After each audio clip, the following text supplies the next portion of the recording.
Hello there, and welcome to the Sleepy History Channel. Tonight, we step into a world built for eternity, a world where stone was shaped with a single purpose: to remember. Across deserts, mountains, and hidden valleys, ancient people created resting places that were never meant to be forgotten. These were not simple graves.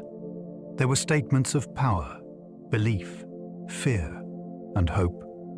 They were designed to protect the dead, to guide them, and in some cases, to warn the living to stay away. Some were hidden beneath the earth. Others rose toward the sky. Many still hold secrets that no one has yet uncovered. Within them lie stories of kings and queens, of ordinary lives, of rituals that tried to reach beyond death itself. Even now, new discoveries are changing what we thought we knew. If you enjoy these gentle journeys, I invite you to like, subscribe, or share a thought below. It helps others find their way here too, one sleepy soul at a time. But for now, all you need to do is relax. Let your body soften. Let your eyes grow heavy. And let your mind unwind as we move slowly through this ancient world of memory and stone. Let's begin. Ancient tombs were built to outlast entire civilizations. Long after palaces collapsed and markets vanished, tombs remained. They were made from the strongest materials people could command, because death was not seen as an ending that should simply disappear. In Egypt, pyramids rose from limestone blocks that could survive desert winds for thousands of years. In Europe, megalithic chambers were roofed with stone so heavy that moving them still feels astonishing. In China, emperors hid whole underground worlds beneath artificial hills. These places were built for memory, status, and eternity. They tell us what people feared, what they valued, and what they believed would happen after the last breath. A tomb was never just a container for the dead. It was a message sent forward through time, asking strangers in distant ages to remember a name, a family, a ruler, or a soul. Some ancient tombs were designed to trap thieves forever. Treasure invited danger, so tomb builders often turned burial places into puzzles. Egyptian architects blocked passages with stone plugs, hid chambers behind false walls, and placed entrances where no one expected them. In China, later legends describe deadly devices guarding imperial graves, including crossbows set to fire at intruders. Whether every tale is true or not, the fear behind them was real. Tomb robbery was ancient, organized, and relentless. Valuable metals, carved furniture, fine cloth, and ritual objects could tempt workers, officials, and criminals alike. Protection was therefore part engineering and part psychology. A hidden shaft might mislead a robber. A sealed doorway might slow them down. A curse inscription might frighten anyone who believed the dead could punish the living.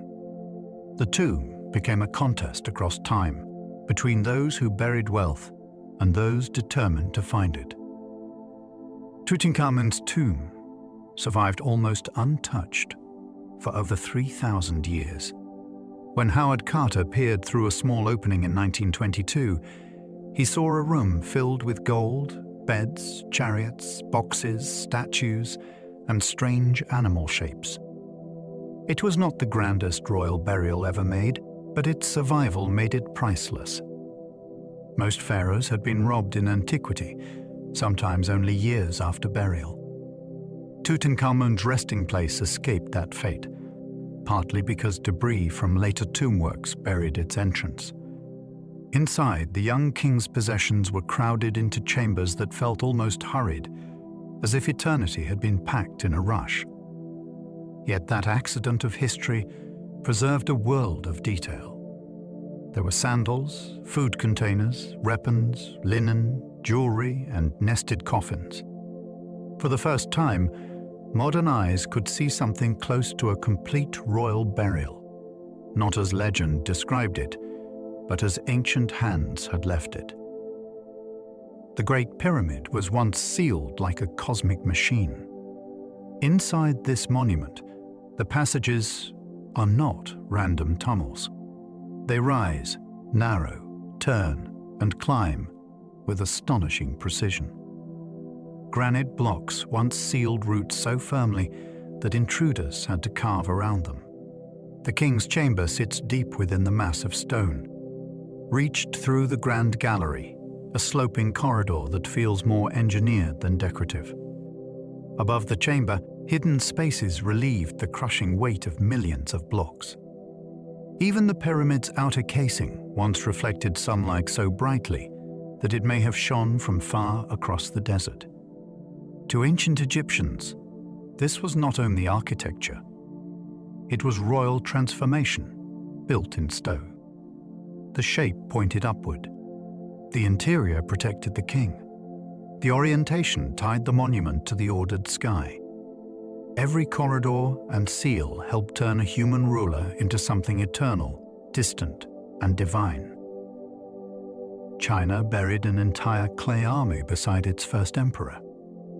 In 1974, farmers digging a well found fragments of pottery that led to one of the greatest archaeological discoveries on Earth.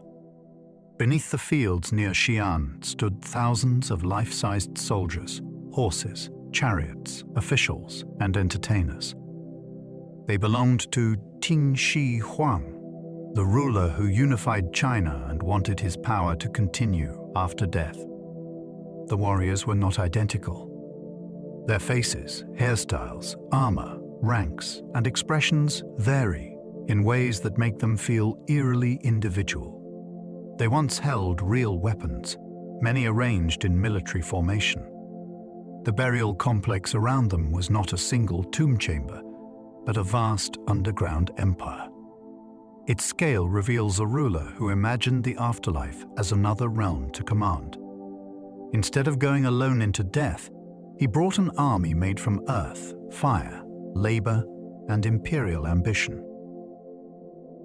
Egyptian tomb walls were guidebooks for the afterlife. The paintings and inscriptions were not mere decoration. They gave the dead knowledge, protection, and identity in the world beyond. Scenes of farming, feasting, hunting, and sailing created an ideal version of life that could continue forever. Sacred texts supplied passwords for gates, names of divine guardians, and spells for breathing, walking, and receiving food. In royal tombs, the walls could describe the sun god's journey through the underworld, hour by hour, danger by danger. For the Egyptians, words and images had power. To show bread was to make bread available. To write a name was to keep a person alive in memory and spirit. These chambers became painted maps of survival. Death could be crossed, but only with the right instructions. The Valley of the Kings hid royal burials in plain sight. Instead of building enormous pyramids that announced where treasure lay, New Kingdom pharaohs chose a dry valley on the west bank of the Nile. Its cliffs were harsh, silent, and naturally guarded by the desert. The area also had a pyramid-shaped peak rising above it, which may have carried symbolic meaning without requiring a pyramid to be built. Tomb entrances were cut into rock, then sealed, covered, and sometimes concealed by rubble. Workers carved corridors deep into the mountain, creating chambers for coffins, shrines, and ritual equipment. Yet secrecy never fully defeated greed.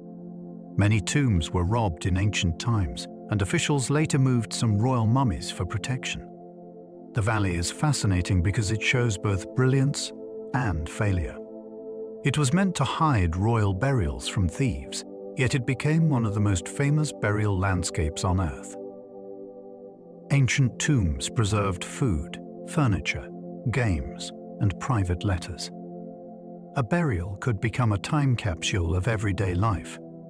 Archaeologists have found stools, combs, sandals, board games, writing tools, jars of grain, baskets of fruit, and sealed vessels that once held wine or oils. These objects bring the past closer than grand monuments alone can. A chair can reveal how someone sat. A game board can show how people entertained themselves. A letter can preserve a family worry, a business problem, or a personal request in a human voice that still feels near. The dead were often equipped with things they might need, enjoy, or recognize. That belief accidentally saved the texture of ordinary existence. Tombs preserve not only kings and ceremonies, but the small materials of living. Through them we glimpse meals, hobbies, craft skills, clothing and affection that would otherwise have vanished completely.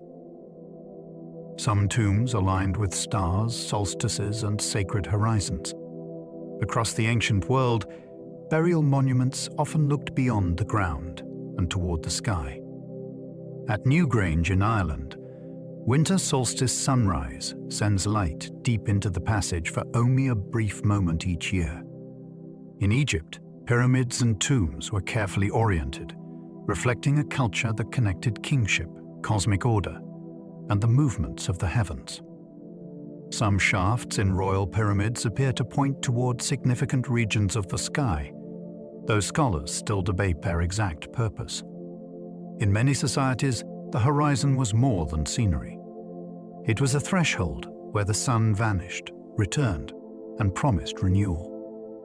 Aligning a tomb with celestial events linked the dead to cycles larger than any human life.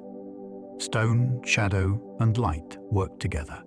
The monument became a calendar, a ritual stage, and a bridge between time and eternity. The dead often received better houses than the living. In many ancient cultures, ordinary homes were made from mud brick, timber, reeds, or other materials that decayed quickly. Tombs, however, could be built from stone, cut into bedrock, or sealed beneath mounds that survived for ages. The contrast is striking. A living person might spend years in a modest house, while the dead received a chamber designed for permanence. Some tombs even copied domestic spaces, complete with rooms, painted walls, furniture, storage areas, and symbolic doors.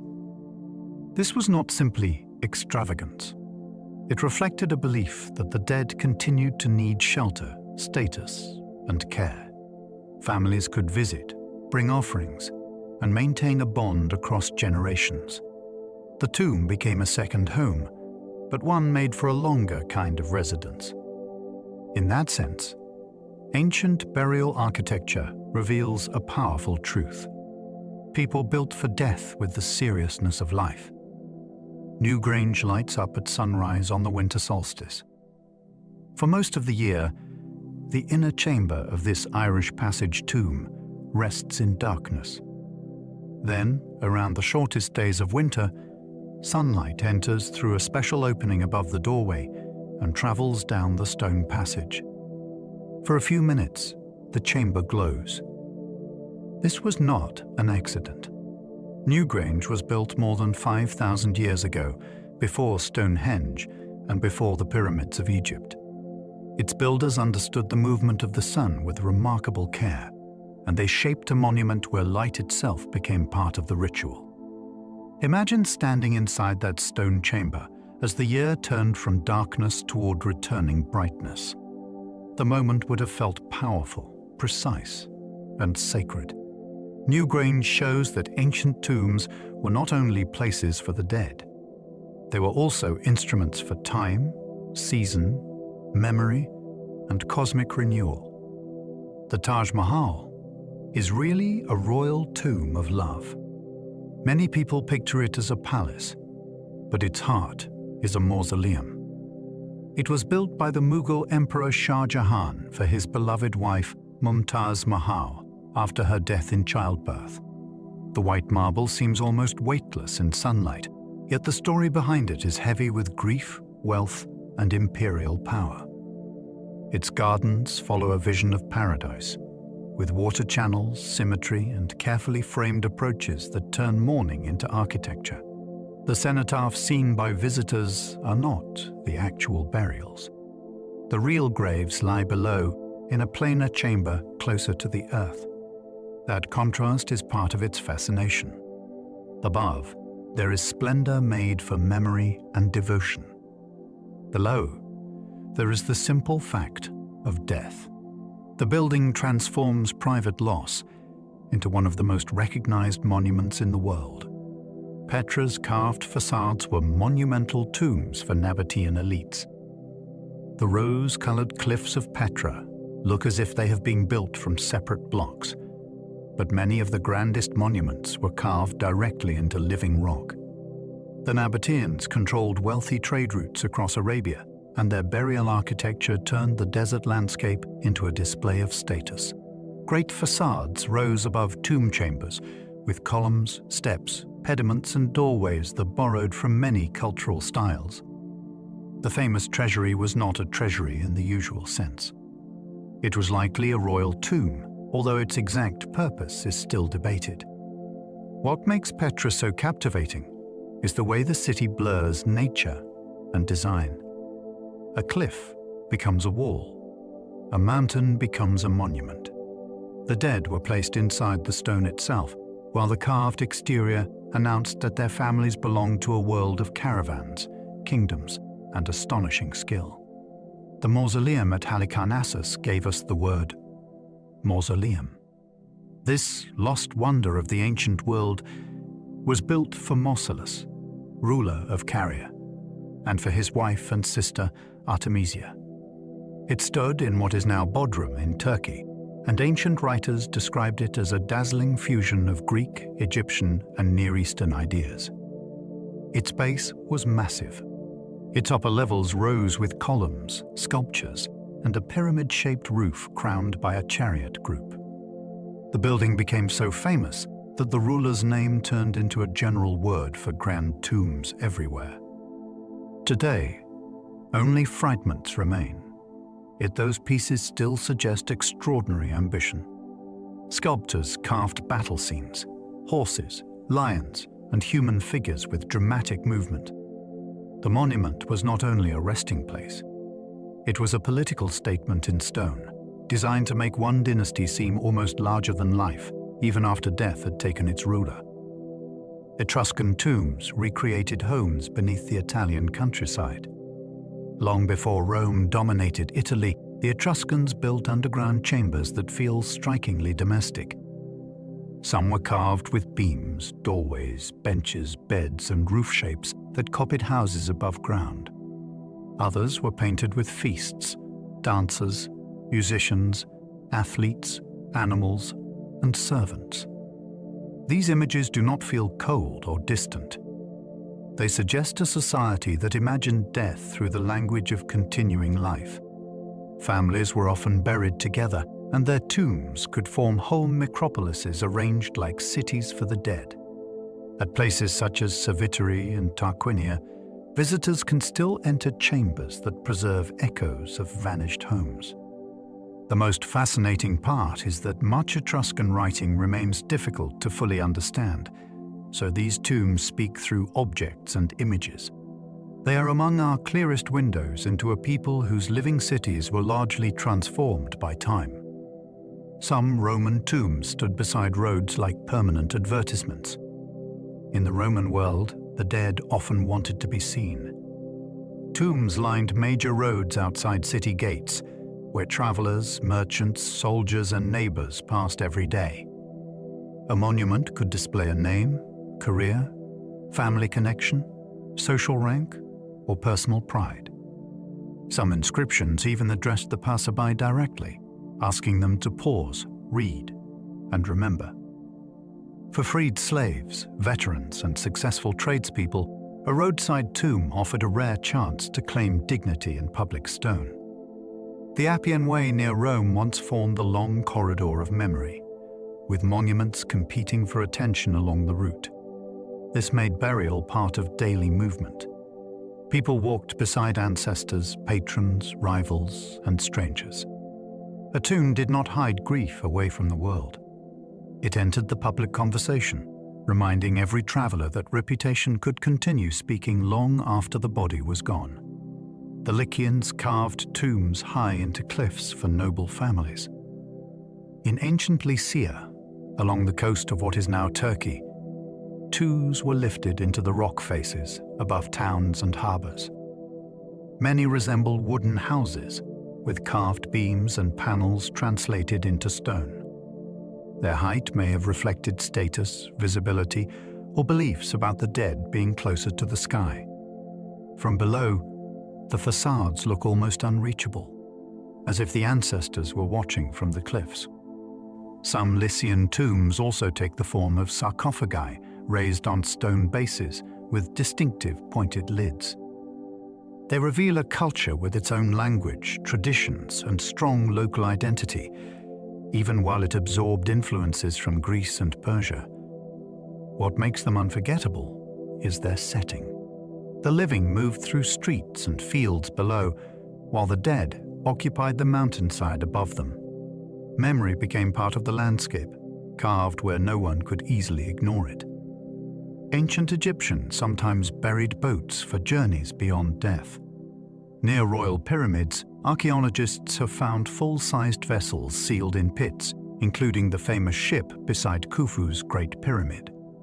This boat was dismantled with extraordinary care and later reconstructed from more than 1,000 pieces. Its presence reflects a powerful idea in Egyptian belief. The dead king might travel with the sun god across the heavens, or move through sacred waters in the afterlife. Boats mattered deeply in Egypt because the Nile shaped daily life, trade, farming, and ritual. To include a vessel beside a tomb was to provide movement beyond the grave. These were not rough, symbolic objects. They were beautifully made, with cedar timbers, ropes, planking, and elegant lines. The craft tells us that eternity was not imagined as stillness. It was a voyage, and even a godlike king needed a worthy vessel to cross the unseen waters. Viking ship burials turned vessels into afterlife vehicles.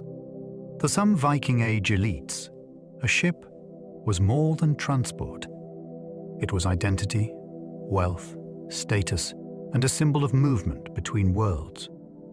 In burials such as Oseberg and Gokstad in Norway, ships were placed under great mounds with the dead and their possessions. The vessels held beds, sledges, animals, tools, textiles, and carved objects of remarkable beauty. These burials suggest a world where power was tied to travel, seafaring, feasting, raiding, trading, and storytelling. The ship carried that life into death. It also took immense labor to drag a vessel ashore, prepare the burial, and raise the mound. That effort turned grief into public ceremony. What remains today is haunting. A ship once made for wind and water was sealed in earth, as if the dead were ready to sail a route no living person could follow. The Sutton Hoo ship burial revealed an Anglo-Saxon treasure world. In 1939, excavation of a mound in Suffolk uncovered the ghostly outline of a longship impressed into the soil. The wood had vanished, but iron rivets preserved the shape. At its center lay a burial chamber filled with astonishing objects, including a helmet, sword fittings, gold buckles, silver vessels, shoulder clasps, and garnet-decorated treasures. No body survived in the acidic soil, yet the richness suggests someone of extraordinary rank, possibly a king of East Anglia. The find transformed ideas about early medieval England. This was not a crude or isolated society. It was connected to Scandinavia, Byzantium, the Frankish world, and beyond. The craftsmanship was intricate and confident. Sutton Hoo feels like a doorway into a heroic age, where ships, halls, weapons, faith, and royal display all met inside one buried vessel. Scythian frozen tombs preserved tattoos, clothing, and wooden horses. On the high plains and mountains of Central Asia, Scythian and related nomadic peoples buried important individuals beneath mounds called kurgans. In some places, water entered the tombs and froze, creating natural ice chambers. That accident preserved materials that usually vanish, including felt, leather, wood, textiles, hair, and skin. Archaeologists found bodies with elaborate tattoos of animals and mythical creatures, along with clothing that revealed style, skill, and identity. Horses were sometimes buried with decorated harnesses, showing how central riding was to life and status. These finds changed the way we imagine ancient nomads. They were not simply wandering warriors on the edges of settled empires. They had complex art, ceremonies, long-distance contacts, and sophisticated beliefs. Frozen tombs give us rare access to soft things, personal things, and living textures that ordinary archaeology almost never keeps. The Pazyryk tombs kept ancient carpets frozen in Siberian ice. Among the most extraordinary discoveries from the Altai Mountains is the Pazyryk carpet, often called the oldest surviving pile carpet known. It was found in a frozen burial mound, preserved by ice for more than 2,000 years.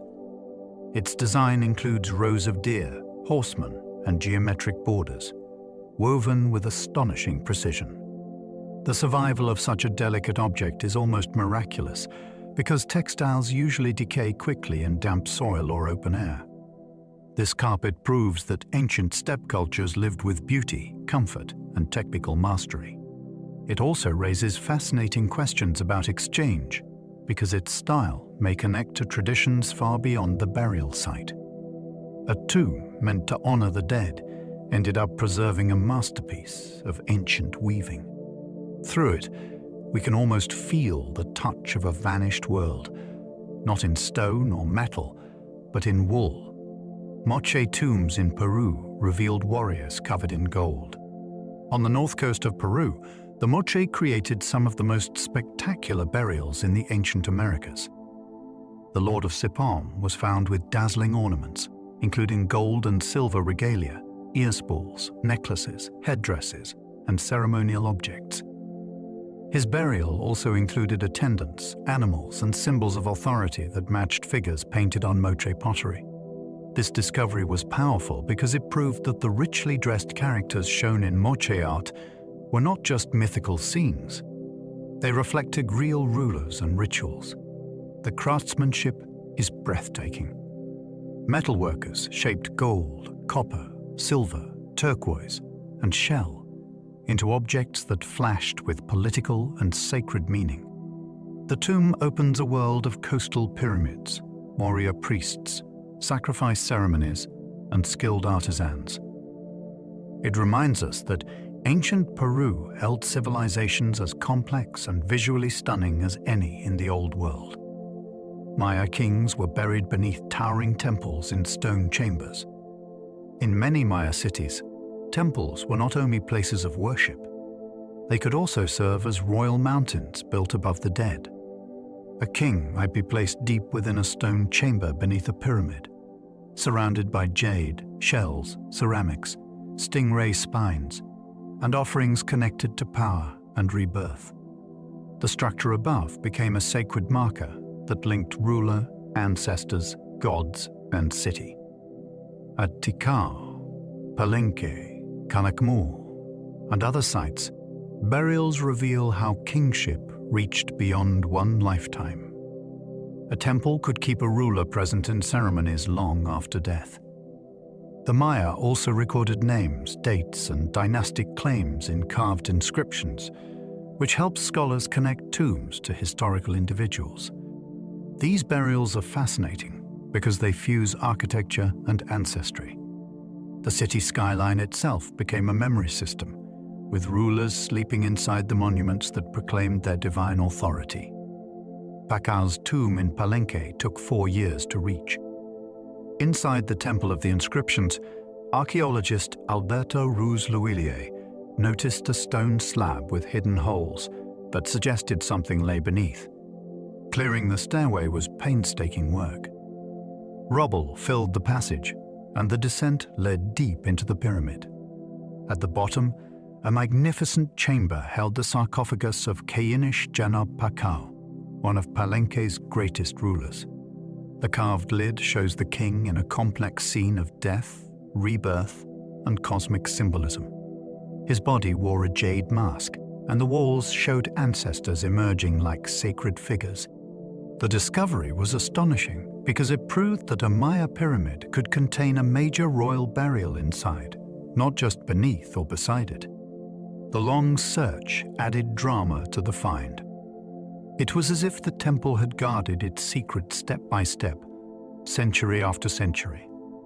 Ancient Nubian pyramids outnumber Egyptian pyramids by a wide margin. South of Egypt, in the kingdoms of Kush, rulers and elites built hundreds of steep-sided pyramids. Sites such as Mera'e, Nuri, and El Kiru hold fields of monuments that rise from the Sudanese desert. They are generally smaller and narrower than the famous pyramids of Giza, but their number is astonishing. These tombs reflect a powerful civilization that interacted with Egypt, ruled Egypt for a time, and developed its own royal traditions. Many had chapels on the eastern side where offerings and rituals could be performed. Their decoration blended local beliefs with Egyptian-influenced imagery, creating something distinctive rather than simply copied. The Nubian pyramids deserve far more attention than they usually receive. They show that the Nile story was never only Egyptian. Farther south, another ancient world built its own landscapes of kingship, faith, and stone. Some tomb robbers left fingerprints that survived for millennia. Ancient crime can leave surprisingly intimate traces. In some tombs, investigators have found broken seals, smashed coffins, disturbed wrappings, abandoned tools, footprints in dust, and finger marks in plaster or clay. These details bring robbers close to us as real people, not just faceless villains. In Egypt, tomb robbery was such a serious problem that surviving records describe trials, confessions, punishments, and networks of corruption. Some thieves knew exactly where to dig because they had inside knowledge from workers or guards. Others hacked through walls and stripped precious metals from coffins, leaving religious objects scattered behind. A fingerprint or tool mark can freeze one hurried moment from thousands of years ago. It shows the tension between sacred protection and human desperation. Even when the treasure vanished, the evidence of the act remained, turning the tomb into a crime scene from the ancient world. Pharaohs moved their tombs to protect them from raiders. When royal burials became vulnerable, ancient Egyptian officials sometimes took desperate action. During periods of instability, priests opened tombs, removed royal mummies, and reburied them in hidden caches. The goal was not disrespect. It was rescue. Many kings and queens were stripped of valuable materials by robbers, but their bodies could still be protected from further damage. One famous cache at Deir el-Bahri contained the remains of powerful rulers from different dynasties gathered together in secrecy. Labels and inscriptions helped identify them, which is why modern scholars can trace some of the moves. The image is extraordinary. Centuries after burial, priests carried the bodies of ancient kings through the dark, trying to preserve what earlier generations had failed to secure. These reburials reveal that tombs were not always final resting places. Sometimes eternity had to be relocated. The step pyramid began as a simple rectangular tomb. At Saqqara, King Djoser's monument did not start as the towering form we see today. It grew from a mastaba, a flat-topped rectangular structure used for earlier elite burials. Then the design expanded upward and outward in stages, creating 6 stacked levels that formed the first monumental stone pyramid in Egypt. This transformation was revolutionary. It turned mud brick tradition into large-scale stone architecture and changed royal burial forever. The surrounding complex included courtyards, shrines, dummy buildings, and spaces for rituals linked to kingship. Much of it was built not for ordinary use, but for eternal ceremony. The step pyramid marks a moment when Egyptian ambition leapt upward. A tomb became a mountain of stone. A burial place became a royal landscape. From that experiment came a tradition that would eventually lead to the smooth-sided pyramids at Giza. Imhotep transformed royal burial architecture forever at Saqqara. His name survived because later Egyptians remembered him as a genius. Imhotep served King Djoser and is traditionally credited with designing the step pyramid complex. Whether he controlled every part of the project or not, the achievement linked him forever with architectural innovation. At Saqqara, stone was used on an unprecedented scale to imitate forms once made from reeds, wood, and mud brick. Doorways, columns, walls, and ceremonial spaces were translated into permanent material. The result was not just a bigger tomb. It was a complete sacred environment for royal eternity. Imhotep's reputation grew after death, until he was honored as a sage and eventually worshipped as a healing deity. Few architects in history have had that kind of afterlife. His story shows that building for the dead could also make the living immortal, at least in memory, through brilliance carved into stone. The bent pyramid shows ancient builders correcting a dangerous mistake. At Dosha, one royal monument changes angle halfway up, and that strange bend tells a story of problem-solving in stone. The lower section rises steeply, but the upper section suddenly shifts to a shallower slope.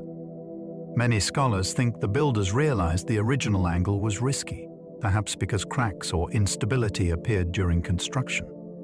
Instead of abandoning the project, they adjusted the design while the pyramid was still growing. That decision left behind one of the most revealing monuments in Egypt. It shows ancient engineers not as mythical perfectionists, but as practical people learning under pressure. The bent pyramid also preserved much of its smooth outer casing, so visitors can still glimpse the shining surface that other pyramids lost. It is beautiful because it is imperfect. Its altered shape records a moment when ambition met danger, and human judgment saved a king's monument. Some pyramid passages were blocked with stones heavier than elephants. The builders of royal tombs did not rely on secrecy alone. Inside some pyramids, they installed massive blocking stones that could slide or drop into passageways after burial. These barriers were made from granite or limestone, and some weighed several tons. Moving them into position required planning long before the king died, because once sealed, they were meant to become almost impossible to shift. The idea was simple, but powerful. A narrow passage could be transformed into a solid wall of stone. Yet determined thieves sometimes cut around these blocks, which shows how valuable the tomb contents must have been. The barriers still remain impressive because they reveal architecture as defense. Every corridor was not only a path inward, but a controlled sequence of doors, traps, dead ends, and delays. The pyramid became a locked mountain, engineered against human greed. Egypt's false doors let spirits pass between worlds. In many Egyptian tombs, a carved doorway appears on the wall, but it does not open for the living. It was made for the Ca, the spiritual force of the deceased, which could pass between the burial chamber and the place where offerings were made. These false doors often included names, titles, prayers, and images of the dead seated before food. To modern eyes, they may look symbolic. To ancient Egyptians, they were functional in a sacred sense. The carved surface created a meeting point between visible and invisible realms. Family members could bring bread, beer, meat, fruit, or incense, and the spirit could receive their essence. This made the tomb a place of continuing relationship rather than final separation. A wall became a threshold. Stone became a doorway for memory, nourishment, and the ongoing presence of the dead. Canopic jars guarded organs under divine protection. During mummification, certain internal organs were removed and preserved separately because the body had to be prepared with care for the afterlife. The liver, lungs, stomach, and intestines were placed under the protection of 4 divine guardians known as the Sons of Horus. Their jars could have lids shaped like a human, a baboon, a jackal, and a falcon. Each guardian had a role, and each was linked with a protective goddess. These objects show how physical preservation and religious belief were woven together. An organ was not treated as waste. It was part of a person who needed divine care. Over time, the practice changed, and sometimes the organs were wrapped and returned to the body. Yet the jars remained powerful symbols. They remind us that Egyptian burial was detailed, intimate, and deeply concerned with wholeness beyond death. Ushabti figures were tiny servants for eternity. These small figures were placed in tombs so they could work on behalf of the dead in the next world. Some were simple clay forms. Others were beautifully carved from faience, wood, or stone, with tools held across their bodies. The idea behind them is wonderfully practical. If the afterlife required farming, irrigation, carrying loads, or serving the gods, the deceased could call upon these figures to answer instead. Many were inscribed with a spell commanding them to take up the labor when summoned. Wealthier burials could contain hundreds, sometimes arranged with overseer figures like a miniature workforce. They reveal an afterlife imagined not only as paradise, but as a place with duties. The living prepared for that possibility by packing help into the tomb. In these small bodies, we see both faith and everyday anxiety about work continuing forever. Tomb spells promised food, breath, and safe passage. Ancient Egyptian funerary texts were filled with urgent needs. The dead person wanted air, movement, protection, and the ability to eat and drink in the next world. Spells could help the soul avoid dangers, pass gates, recognize gods, and escape frightening beings. Some texts gave the deceased power to transform into birds, flowers, or divine forms. Others focused on very human comforts, such as bread, beer, water, and a functioning body. This combination makes the spells fascinating. They reach toward cosmic mystery, yet they also worry about hunger and breathing. The afterlife was not treated as vague hope. It was a place with rules, names, hazards, and procedures. Written words acted like tools. They gave the dead a voice when the living could no longer speak for them. In a tomb, language itself became survival equipment. The Book of the Dead was not one single book. The famous title can be misleading. It was not a fixed volume like a modern printed text. It was a collection of spells, prayers, and instructions that changed from person to person. Scribes selected passages for individual burials, and wealthy clients could commission beautifully illustrated papyrus scrolls. Some copies were long and elaborate. Others were shorter, cheaper, or written on linen, coffins, walls, or amulets. The ancient Egyptian name was closer to Book of Coming Forth by Day, which carries a more hopeful meaning. It was about emerging, breathing, moving, and joining the divine order. The judgment scene, where the heart is weighed against a feather of truth, is only one part of this larger tradition. These texts reveal a culture that treated death as a difficult journey. Knowledge mattered, and the right words could open the way. Ancient embalmers turned preservation into a sacred craft. The people who prepared bodies for burial worked at the edge of medicine, religion, chemistry, and ritual.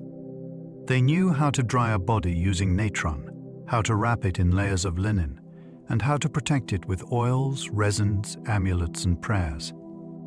Their work could be expensive and different levels of treatment were available depending on wealth. Yet the finest mummification was astonishingly skilled. It slowed decay so effectively that skin, hair, nails, and facial features could survive across thousands of years. Embalmers also had to balance practical handling with sacred meaning, because the body was connected to identity and afterlife survival. Their craft was not just technical, it was an act of transformation. A mortal body became a prepared vessel, guarded by ritual and material science, ready to be recognized again in eternity. Mummification could take more than 2 months to complete. The process required patience because drying the body was essential.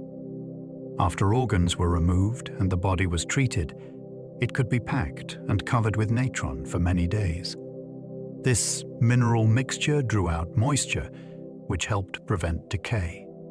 Only after that stage could the body be cleaned, anointed, shaped, padded, and wrapped. Linen bandages were applied in careful layers, often with amulets placed between them for protection. Priests performed rituals that restored the senses symbolically, including the famous opening of the mouth ceremony. The long preparation period mattered because the body was not being disposed of. It was being remade for another existence. Every stage gave time for family, ritual specialists, and mourners to move toward farewell. The result was not instant burial, but a deliberate passage from death into sacred preservation. Some Egyptian animal cemeteries held millions of sacred creatures. Across Egypt, archaeologists have found vast burials of cats, dogs, ibises, crocodiles, falcons, bulls, and other animals. Some were beloved companions.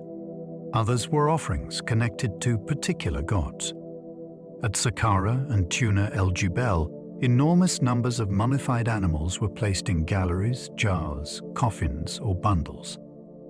The scale can be staggering, with millions of creatures involved over centuries. These cemeteries reveal a religious world where animals could embody divine qualities or carry prayers to the gods. An ibis might be linked with Thoth. A cat might be associated with Bastet. A crocodile could belong to the sphere of Sobek. The practice also supported whole industries of breeding, mummifying, selling, and dedicating animals. To modern minds, it may feel strange. To ancient worshippers, it was a way of making devotion physical, visible, and lasting. Catacombs beneath Rome became cities of the dead. Below the roads and fields outside ancient Rome, networks of tunnels stretched through soft volcanic rock.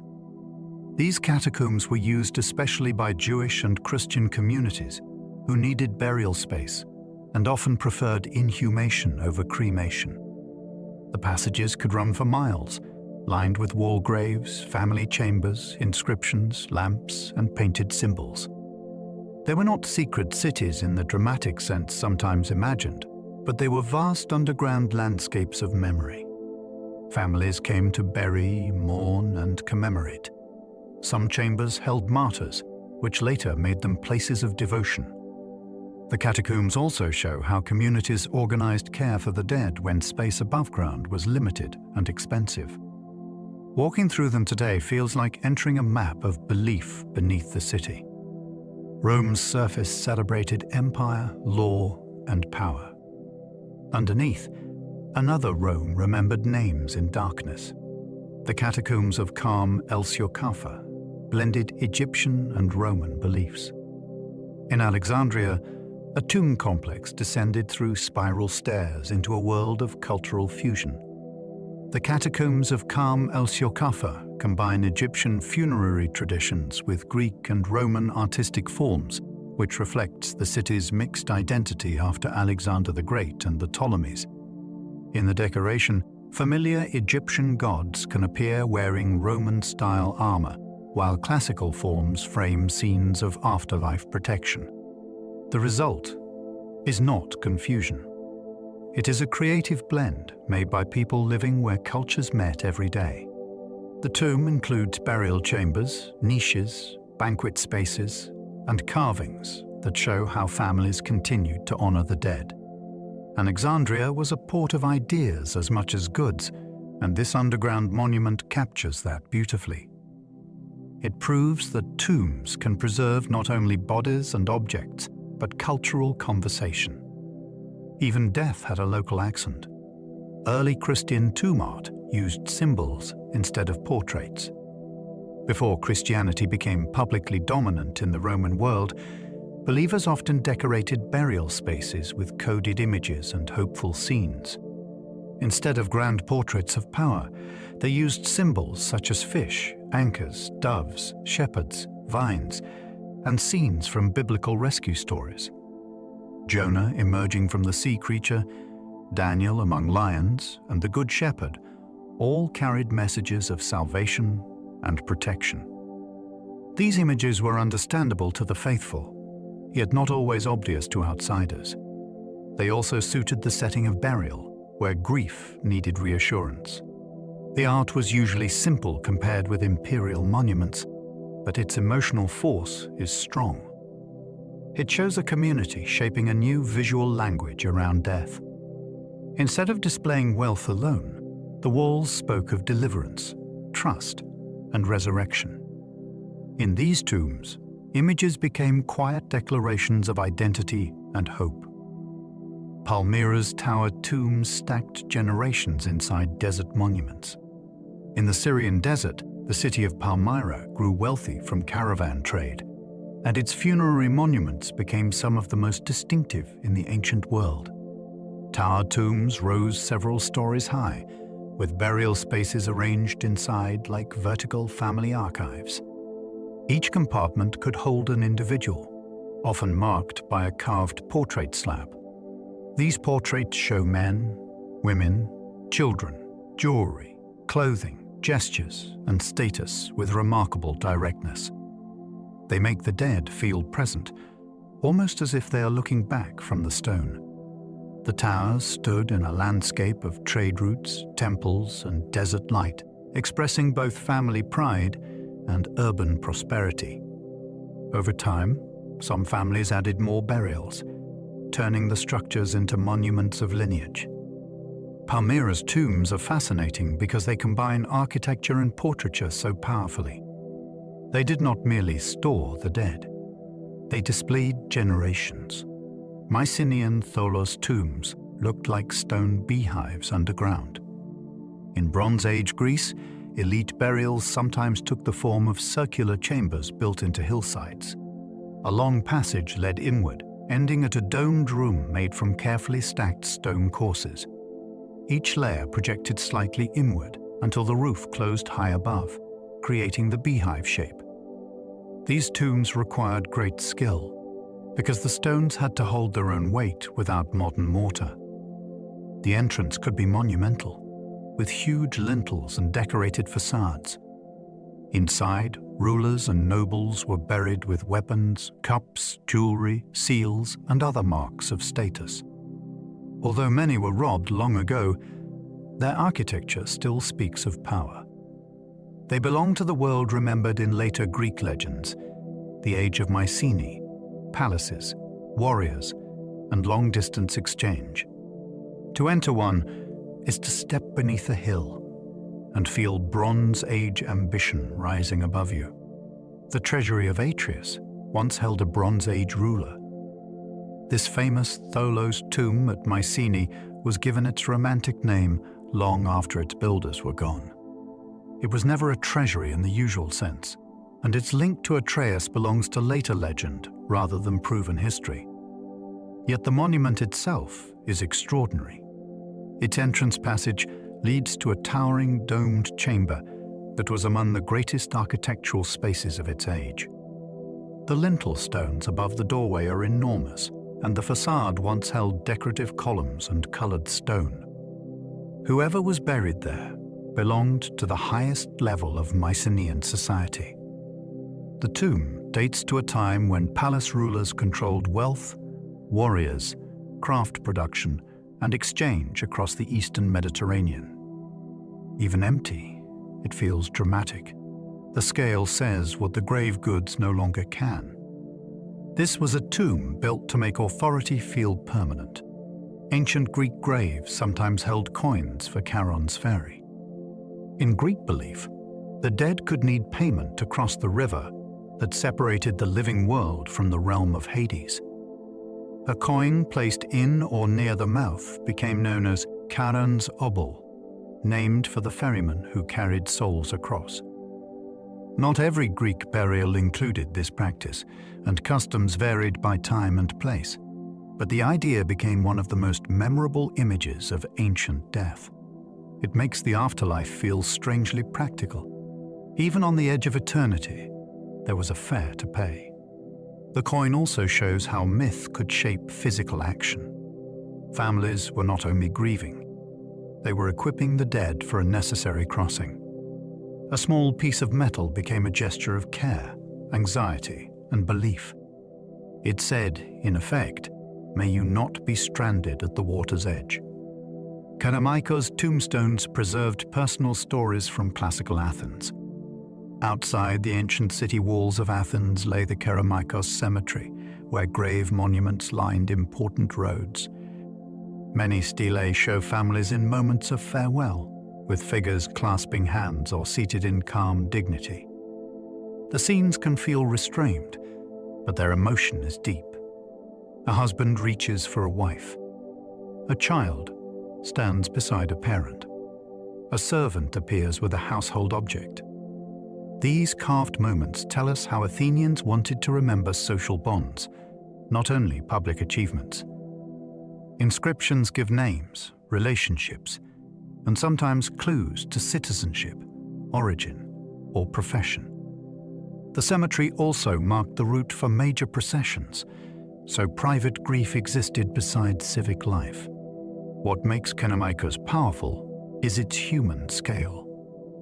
After temples, battles, and philosophers, these stones bring us back to individual loss. They show a city remembering itself one household at a time. Macedonian tombs displayed painted scenes of royal power.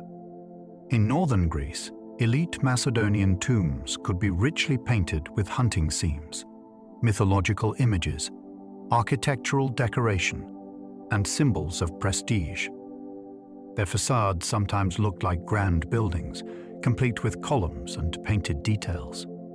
Inside, burial chambers might hold gold wreaths, weapons, armor, vessels, and finely made furniture. The paintings matter because so little ancient Greek war painting survives elsewhere. In these sealed spaces, color endured where open buildings lost it.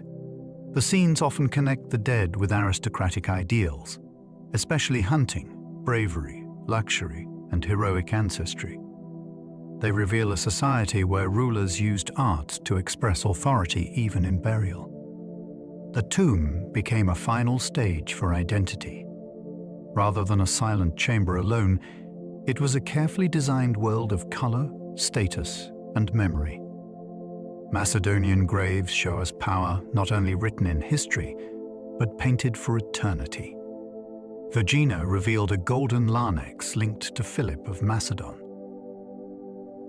In 1977, excavations at Vergina uncovered unlooted royal tombs that stunned the world. One chamber contained a gold chest, or larnax, decorated with a starburst design. Inside were cremated remains wrapped in precious material. The tomb also held weapons, armor, silver vessels, ivory figures, and ceremonial objects.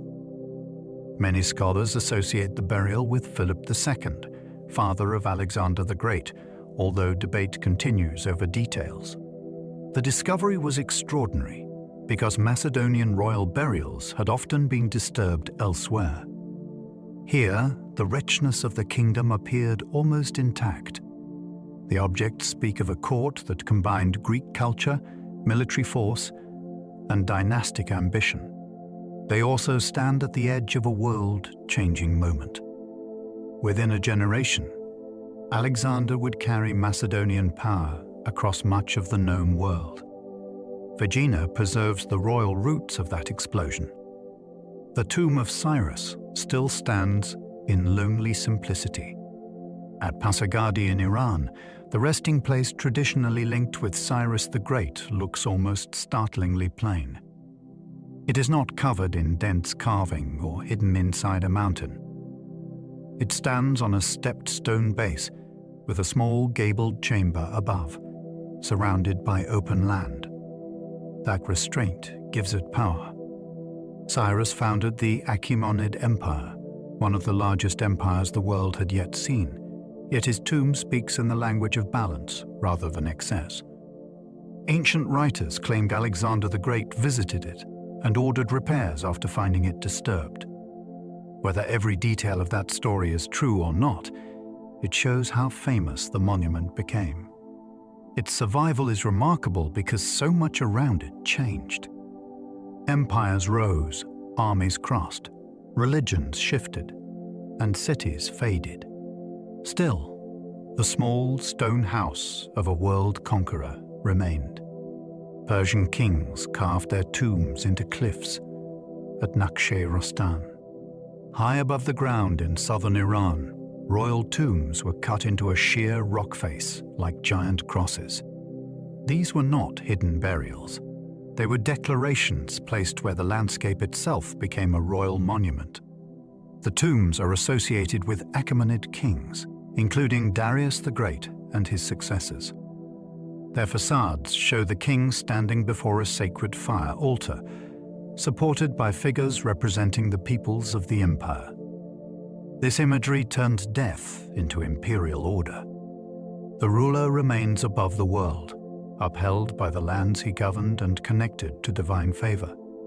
Below the cliffs, later Sasanian kings carved their own reliefs, creating a layered place of royal memory. Nakhshe-Rostam is astonishing because it gathers centuries of power in one wall of stone. It feels less like a cemetery than a mountain turned into history. Some Achaemenid tombs copied palaces for eternal royal presence. Achaemenid rulers understood architecture as a language of authority. In their tombs, the carved facades often echoed the forms of royal halls, with columns, beams, platforms, and ordered figures. This was no simple decoration. It suggested that kingship continued after death in a setting worthy of empire. The tomb became a permanent palace front, fixed into rock, where time could not easily erase it. At Persepolis and Nakhshe-Rostam, the same world of ceremony appears again and again. Servants, guards, tribute bearers, and sacred symbols all help create an image of stability. Even when the body was sealed away inside, the outer carving kept performing royal presence. Anyone who looked upward saw not a dead ruler alone, but the whole idea of Achaemenid power. Stone carried the message that the king's place in cosmic order had not ended. Mesopotamian royal graves held musicians, chariots, and ceremonial treasures. At in what is now Iraq, archaeologists uncovered burials from the 3rd millennium before Christ that changed how people imagined ancient Mesopotamia.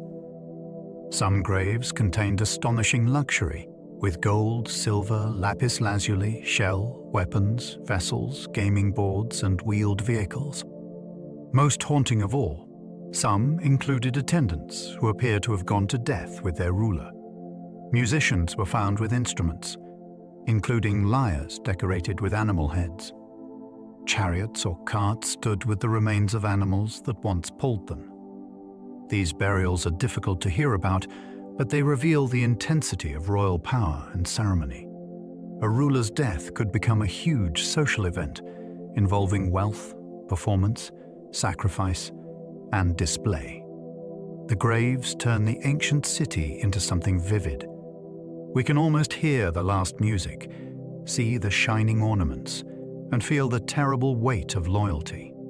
The royal cemetery of revealed spectacular Sumerian craftsmanship. The objects from are among the most beautiful survivals of early urban civilization. Craftspeople worked gold into delicate leaves, shaped shell into inlays, carved lapis lazuli into beads, and assembled scenes from tiny pieces of colored material. The famous standard of ER shows war and feasting in carefully ordered panels, with figures arranged by rank and action. Its exact function is debated, but its imagery is unforgettable. Other finds include bull-headed lyres, elaborate vessels, weapons, and jewelry that required long-distance trade.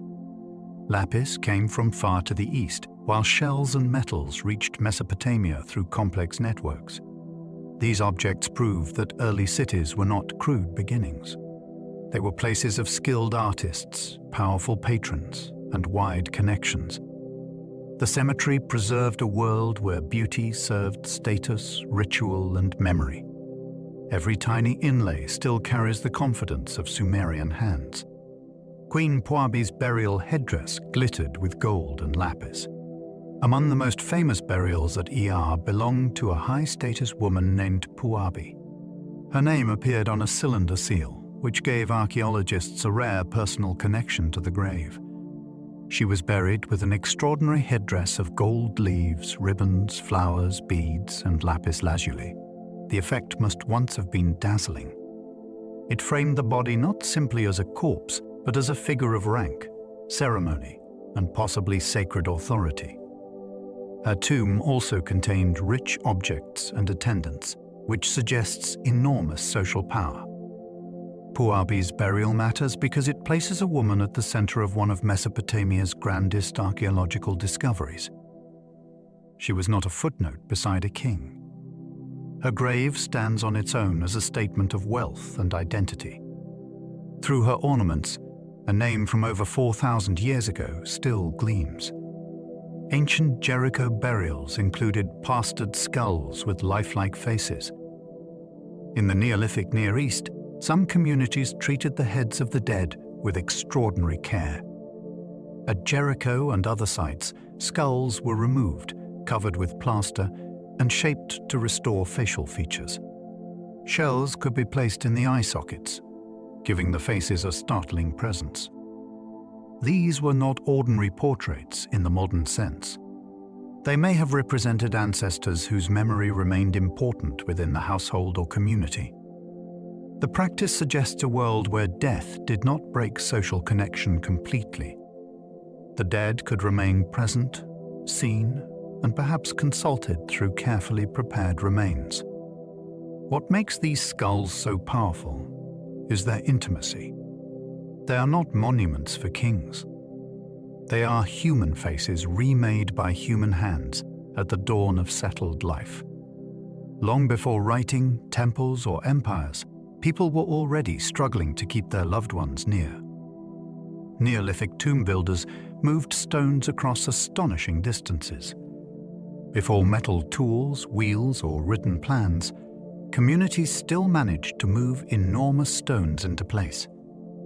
Across Europe and beyond, Neolithic tombs used slabs that could weigh many tons. Builders quarried them, transported them over uneven ground, lifted them upright, and balanced capstones above burial chambers. The labor required cooperation, planning, shared belief, and probably ritual leadership. Some stones came from nearby sources, but others were moved remarkable distances. This forces us to rethink what so-called simple societies could achieve. These people were farmers, herders, toolmakers, astronomers of the seasons, and organizers of collective labor. The stones were heavy, but the idea behind them was heavier still. They marked ancestry, territory, ceremony, and belonging. A megalithic tomb is not just a pile of rock.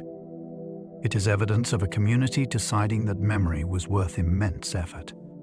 Dolmens are among humanity's oldest surviving stone tombs. A dolmen can look simple at first glance. Upright stones support a large capstone, forming a chamber that once may have been covered by earth or smaller stones. Yet that simplicity is deceptive. Many dolmens are thousands of years old, and their survival makes them some of the most ancient human structures still visible in the landscape. They appear across wide regions, from Western Europe to parts of Asia and the Middle East, although their dates and local meanings vary. Some held collective burials, while others may have been reopened and used repeatedly.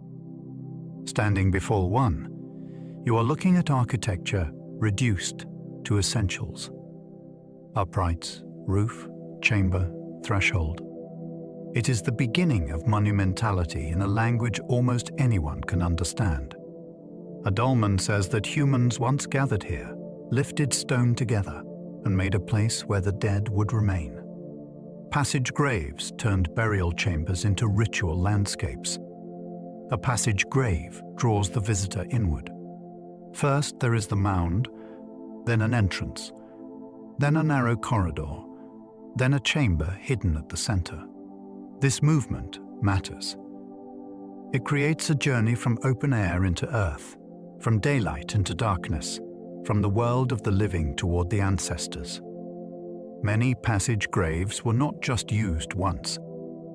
They became places where communities returned, remembered, deposited remains, and performed ceremonies. Some were aligned with sunrise or sunset at important times of the year, which made the landscape itself part of the ritual. The mound could resemble a hill, but it was made by human hands and filled with meaning. These tombs turned burial into experience. You did not merely see them from outside. You entered them. The architecture shaped your body, slowed your steps, and made memory something you physically moved through. Some megalithic tombs were reused for centuries by communities. Not every ancient tomb belonged to one person or one moment. Many megalithic chambers received burials across generations, sometimes for hundreds of years. Bones could be moved, rearranged, grouped, or added to as new members of a community joined the ancestors. This can make the archaeology complex, but it also reveals something profound. The tomb was not a closed event. It was an ongoing place of relationship. Families or wider groups may have returned to honor the dead, mark identity, and connect themselves to those who came before. Over time, the chamber became a shared archive of bodies and memory. Individual names are lost, but the collective meaning remains. These monuments show a different way of thinking about burial from a single sealed grave. The dead gathered together, and the living kept coming back. The tomb became a lasting center of belonging. Malta's underground hypogeum was carved entirely from living rock. Beneath the town of Paola lies one of the most remarkable prehistoric sites in Europe. The Hal Safliani hypogeum was cut down into limestone, level by level, creating chambers, passages, niches, and spaces that echo the forms of above-ground temples. It was not built by placing stones together. It was made by removing stone from the earth itself. Thousands of human remains were found there, which suggests long use as a burial and ritual complex. Some rooms are painted with red ochre spirals and patterns, while others feel carefully shaped for ceremony. The work required not only labor but an advanced understanding of space, sound, and stone. To descend into the hypogeum is to enter a carved underworld made before pyramids rose in Egypt. It shows that prehistoric Malta was home to a deeply creative and organized society. The hypogeum's oracle room creates an eerie acoustic effect. One chamber inside Malta's hypogeum has become famous for the way sound behaves within it. A low male voice can resonate strongly, seeming to vibrate through the space and into the body. Whether ancient users intentionally designed this effect is still debated, but the experience is striking. In a ritual setting, such resonance could have made speech feel charged with power. Imagine a voice emerging from a shadowed chamber underground, amplified by stone, heard by people gathered in a place associated with ancestors and burial. Sound would not simply carry information. It would create atmosphere, authority, and emotion.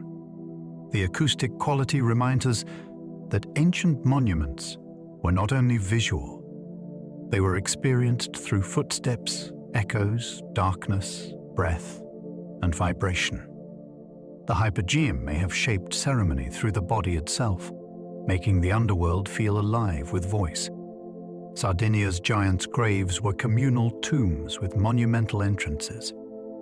Across Sardinia, Bronze Age communities built long stone tombs known as giants' graves.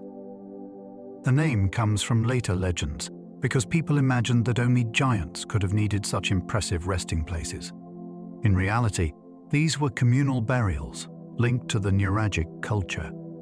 Many feature a curved forecourt and a tall central stone at the entrance, creating a dramatic space for gatherings. The tomb chamber behind could hold the remains of many individuals. Their design suggests that burial was not only about placing bodies away from sight, it was also about bringing the living together in front of the ancestors.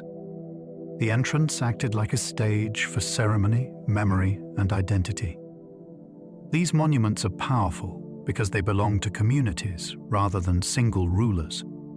Their size does not speak of one king's ego. It speaks of shared ancestry carved into the landscape.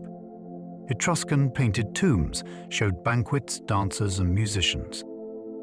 In the painted tombs of Tarquinia, death is surrounded by movement. Walls show people reclining at banquets, lifting cups, playing instruments, dancing, hunting, and joining games. The colors are lively, and the figures often seem full of energy. For the Etruscans, elite burial could imagine the afterlife through celebration, family, pleasure, and ritual performance. These scenes are especially valuable because Etruscan houses, textiles, and wooden furnishings rarely survived. Tomb paintings preserve gestures, clothing, instruments, hairstyles, and social habits that would otherwise be lost. They also challenge gloomy assumptions about ancient death. The imagery does not deny loss, but it frames memory through abundance and connection. A chamber underground becomes a painted room of music and feasting. The dead were not pictured as forgotten shadows. They were placed within a continuing world of status, companionship, and ceremony. The tomb of the leopard still feels unexpectedly alive. This famous Etruscan tomb at Tarquinia takes its name from the two spotted animals painted above the banquet scene. Below them, diners recline while musicians play and dancers move with open, rhythmic gestures. The image is over 2,000 years old, yet it still feels immediate. Part of its power comes from the human details. A hand lifts in conversation. A body turns with the music. Faces are stylized, but the scene suggests sound, warmth, and social life. Unlike many tombs that emphasize stillness, this one captures motion. It invites the viewer into a celebration that seems to continue beyond death. The leopards above may have served a protective or symbolic role, watching over the scene with alert presence. The tomb is unforgettable because it makes antiquity feel less like ruins and more like a room where the party just paused. Ancient tomb paintings often preserved clothes that never survived. Textiles are fragile, and most ancient garments disappear unless conditions are unusually dry, frozen, or sealed. Tomb paintings can therefore become a wardrobe of vanished worlds. They show pleated linen, patterned robes, cloaks, belts, sandals, jewelry, head coverings, and ceremonial dress.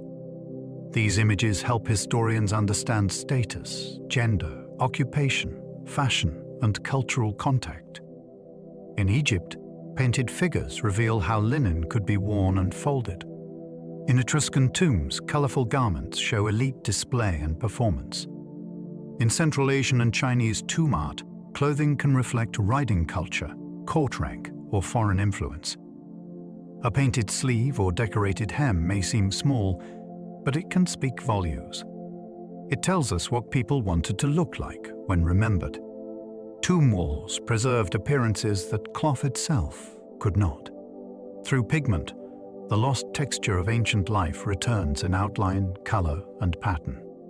Chinese tomb bricks created entire underground escapes for the dead. In ancient China, especially during the Han period and later, tombs could be built and decorated to resemble homes, courtyards, workshops, farms, and official spaces. Bricks were stamped, molded, carved, or painted with scenes from daily and ceremonial life. Some showed watchtowers, kitchens, granaries, animals, servants, dancers, chariots, and processions. These images created an environment where the dead continued in comfort and status. The tomb was not simply a chamber. It was a miniature world beneath the surface. This reflects a belief that the afterlife required continuity with earthly life, including food, labor, entertainment, and administration.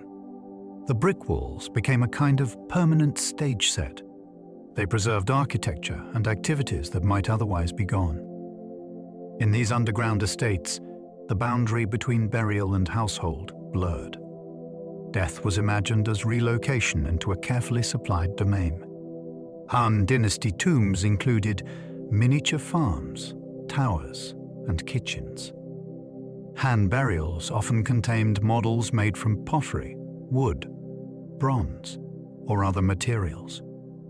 These minki, or spirit goods, could include houses, pigsties, wells, mills, watchtowers, musicians, servants, soldiers, animals, and cooking facilities.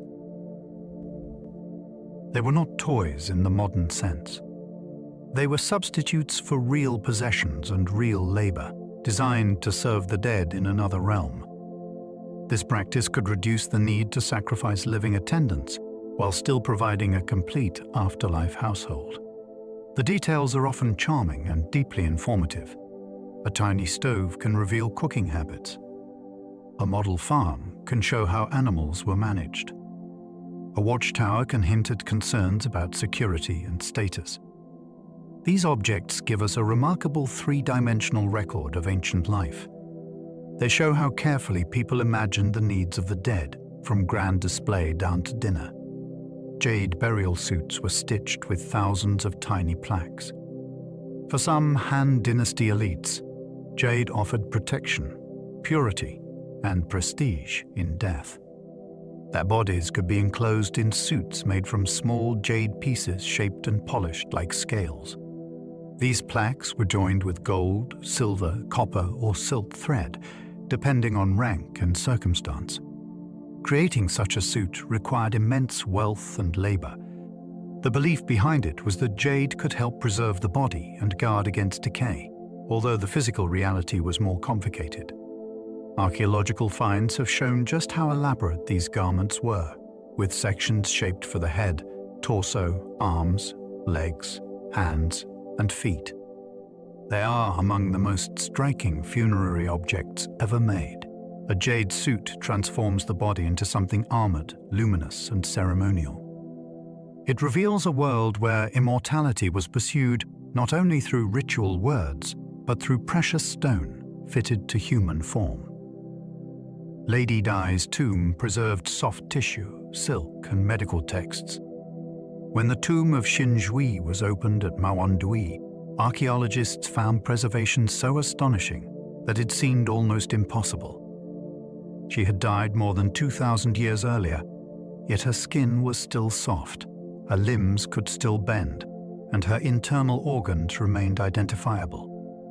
The sealed tomb protected her from air, water, and decay with remarkable success. Around her were layers of coffins, silk banners, lacquerware, food containers, cosmetics, clothing, and written texts. This was not simply a wealthy burial. It was a complete preserved world from Han China.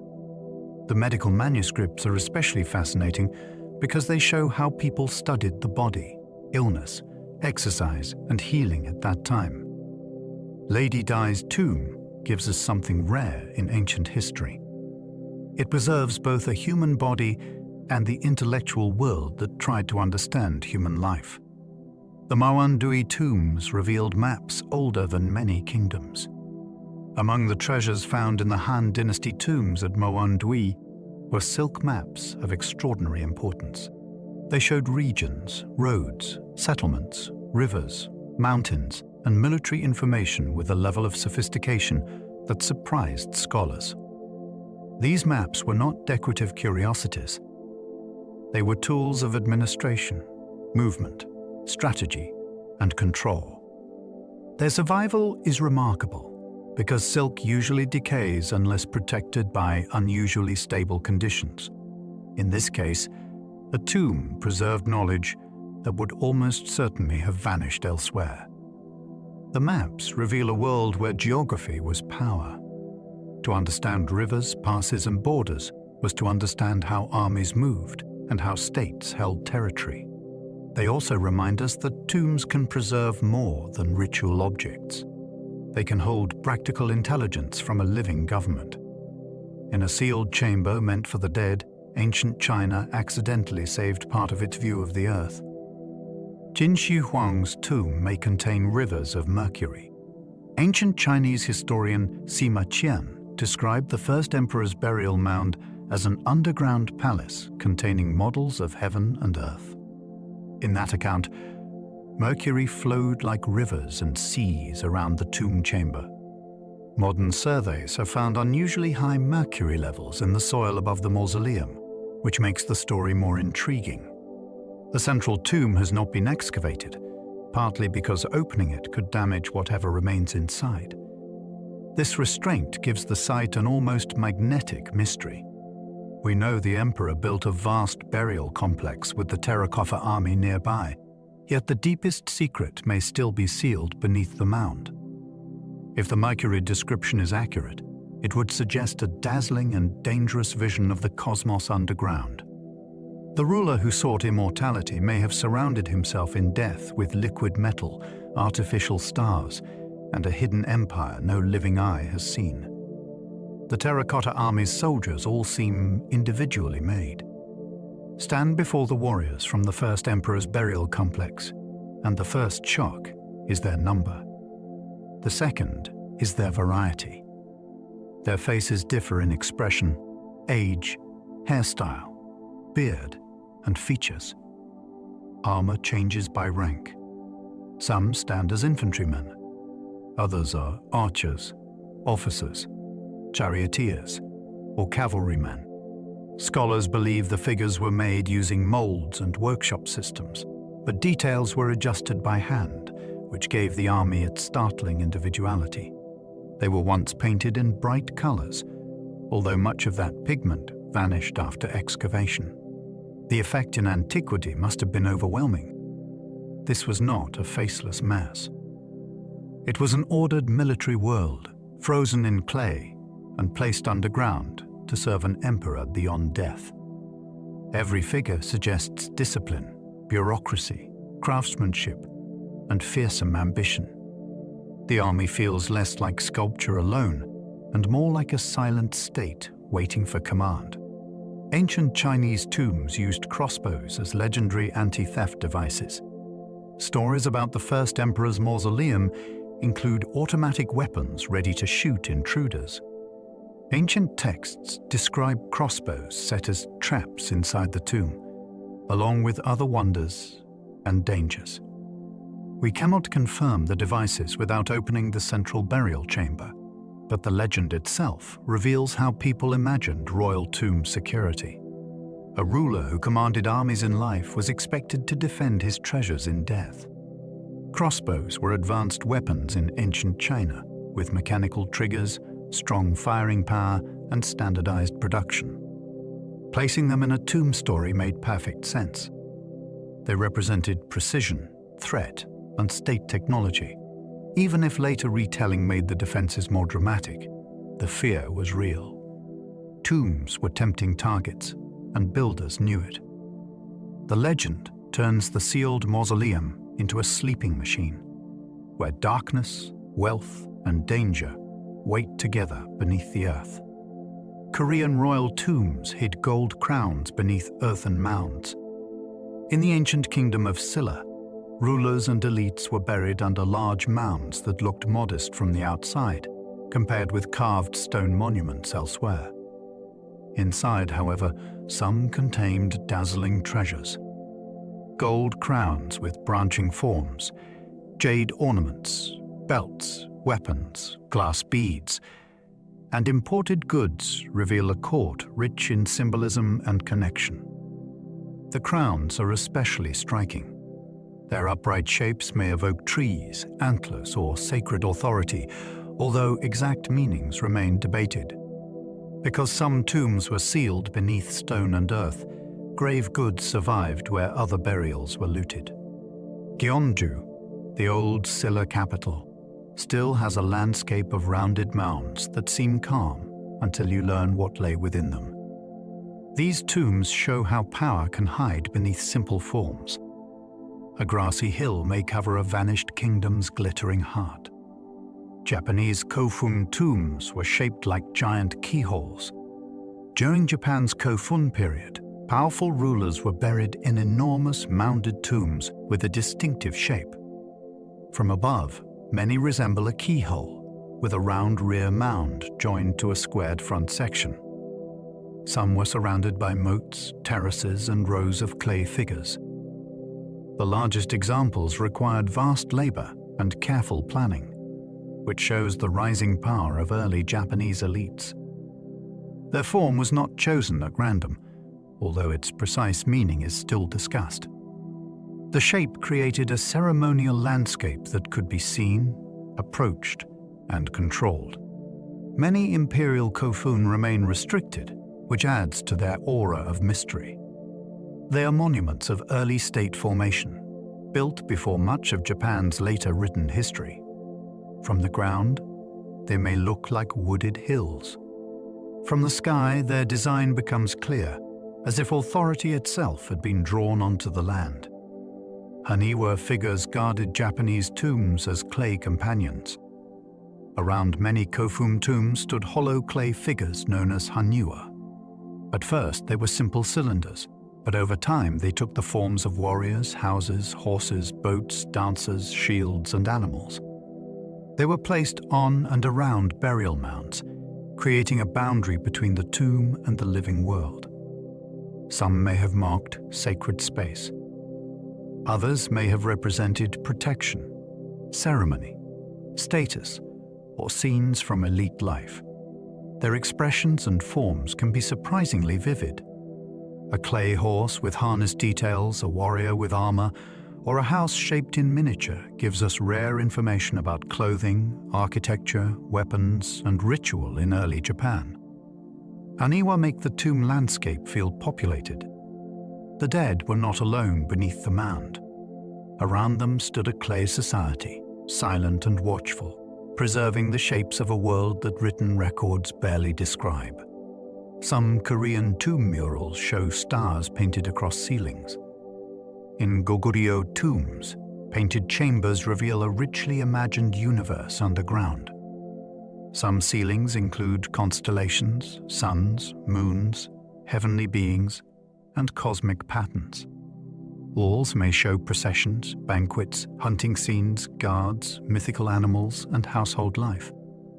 These murals are invaluable because they preserve color, clothing, architecture, weapons, music, and belief from an ancient Korean kingdom.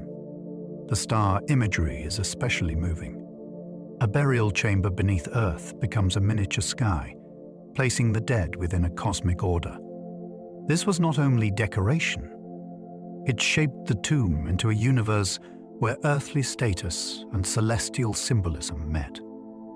The murals also show cultural exchange, with influences from China and the steppe world blending into Goguryeo's own style. To lie beneath a painted heaven was to be remembered not merely as a body in stone, but as a person placed inside the turning order of the cosmos. India's ancient stupas began as sacred burial monuments. The earliest Buddhist stupas developed from mounds associated with relics of the Buddha and other revered figures. Over time, they became powerful monuments of devotion, pilgrimage, and memory. A stupa did not usually invite entry like a chamber tomb. Instead, worshippers moved around it, often walking clockwise in a practice that turned the body itself into part of prayer. The mound shape suggested presence, focus, and sacred containment. At sites such as Sanchi, railings, gateways, carvings, and symbolic imagery transformed the stupa into a teaching monument. Scenes could refer to the Buddha without showing him directly, using footprints, trees, wheels, or empty thrones. This makes the stupa a fascinating kind of tomb tradition. It held memory through relics, but it also became a map of faith. From a burial mound grew one of the most influential sacred forms in Asia. Buddhist relic mounds spread burial memory across Asia. As Buddhism moved beyond India, stupas and related relic monuments traveled with it. They took different forms in Sri Lanka, Central Asia, China, Korea, Japan, and Southeast Asia, eventually inspiring pagodas and other sacred structures. The idea at the center was powerful. A small relic, even a fragment, could make a place holy. It connected distant communities to the Buddha, saints, teachers, or sacred history. Relics were enshrined, divided, moved, gifted, and honored, creating networks of devotion across huge distances. This transformed burial memory into something portable and expansive. Instead of one tomb belonging to one landscape, sacred presence could be multiplied across kingdoms. Architecture changed shape as it traveled, but the emotional logic remained. People wanted to stand near something that bridged the human and the holy. In that way, ancient funerary memory helped build spiritual geography across a continent. The tombs of Petra display wealth without revealing names. Many of Petra's grand rock-cut tombs have no surviving inscriptions naming the people inside. This creates a striking contrast. Their facades announce wealth, ambition, and status, yet the individuals they honored often remain anonymous. The silence is partly due to loss, but it also makes the monuments more mysterious. We can read social display in columns, carved steps, high positions, and elaborate forms, but not always personal identity. The Nabateans built a city of spectacular tombs that turned cliffs into public memory, yet time erased many of the names those memories served. This forces archaeology to work through style, location, pottery, architecture, and comparison, rather than biography alone. Petra reminds us that monuments can survive while people vanish from the record. The stone still speaks of prosperity and pride, but the voices it once carried have faded into the desert. Nabatean tomb inscriptions sometimes warned violators with heavy fines. Some Nabatean tombs did include inscriptions, and these texts can be wonderfully direct. They might name the owner, define who had the right to be buried there, and threaten penalties against anyone who damaged or misused the tomb. The fines could be paid to authorities or gods, which shows that tomb protection was both legal and sacred. These inscriptions reveal a practical world behind the beauty of Petra's facades. Families worried about inheritance, intrusion, and disrespect. They used writing to defend burial rights across generations. A tomb was property, memory, and religious space all at once. The warnings also help scholars understand Nabatean language, law, and social structure. They show that ancient people did not simply trust stone to protect the dead. They enlisted contracts, curses, public shame, and financial punishment. Even in a city carved from cliffs, paperwork mattered. Rock-cut tombs in Egypt could imitate full temples. Some Egyptian tombs were carved into cliffs with facades, halls, pillars, shrines, and decorated chambers that echoed sacred architecture. Instead of raising a freestanding building, workers cut a ceremonial world directly into the mountain. This approach was especially powerful in places where cliffs bordered the Nile Valley, because the desert edge already carried associations with burial and the West. Inside, walls could hold offering scenes, funerary texts, gods, processions, and images of the tomb owner in ideal form. The rock itself became both structure and protection. A chamber could feel like a temple for one person's eternal cult, where family and priests maintained memory through offerings and ritual. These tombs show how flexible Egyptian architecture could be. A mountain could become a chapel. A cliff face could become a doorway. Living stone was transformed into sacred space for the dead. The tomb of Seti I amazed early explorers. When Giovanni Belzoni entered this royal tomb in the Valley of the Kings in 1817, he found one of the most spectacular painted monuments in Egypt. Its corridors and chambers stretched far into the rock, covered with vivid scenes from complex underworld books. The colors were fresh enough to astonish those who saw them, and the relief carving was exceptionally fine. Seti's burial place revealed a level of royal ambition that went far beyond a simple hidden chamber. It was a theological journey carved underground, where the king moved through night, danger, and divine rebirth. The alabaster sarcophagus became famous in its own right, later removed and taken to England. The tomb suffered damage after discovery, which makes early records especially valuable. Even so, its surviving beauty remains breathtaking. It is one of the great masterpieces of ancient Egyptian funerary art. Nefertari's tomb is one of Egypt's most beautiful painted spaces. In the Valley of the Queens, the burial chamber of Nefertari, wife of Ramesses II, glows with some of the finest painting ever found in Egypt. The walls show the queen in elegant white garments, guided by gods, protected by goddesses, and welcomed into the afterlife. The colors are rich, the lines graceful, and the scenes unusually intimate in their beauty. Nefertari appears not as a distant symbol alone, but as a carefully honored individual, moving through sacred transformation. Her tomb also reflects her exceptional status. Ramesses called her beloved, and her burial place supports that image with extraordinary care. Conservation has been difficult because the paintings are delicate, and access is limited to protect them. That fragility adds to their wonder.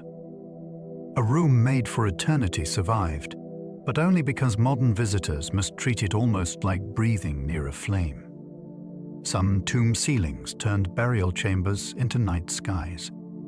In Egyptian tombs and other ancient burial spaces, ceilings could be painted deep blue and filled with stars. The effect transformed a closed chamber into a cosmic space. For Egyptians, the night sky was tied to rebirth, divine order, and the journey of the sun through darkness toward dawn. A star-covered ceiling placed the dead beneath a heavenly pattern that promised continuity beyond the grave. In some royal tombs, astronomical figures, deities, and hour divisions mapped sacred time across the surfaces above. This is one of the most beautiful ideas in funerary design. The body rests underground, yet the room opens symbolically into the heavens. Architecture defeats confinement through imagination. A ceiling becomes a sky. Darkness becomes part of renewal. The tomb does not merely hide the dead in earth. It places them beneath eternity, surrounded by the ordered lights of the universe. Ancient pigments kept their color in sealed darkness for centuries. Many tomb paintings survive because they were protected from sunlight, weather, and human touch. Artists used mineral pigments such as ochres, carbon black, gypsum white, Egyptian blue, and copper-based greens.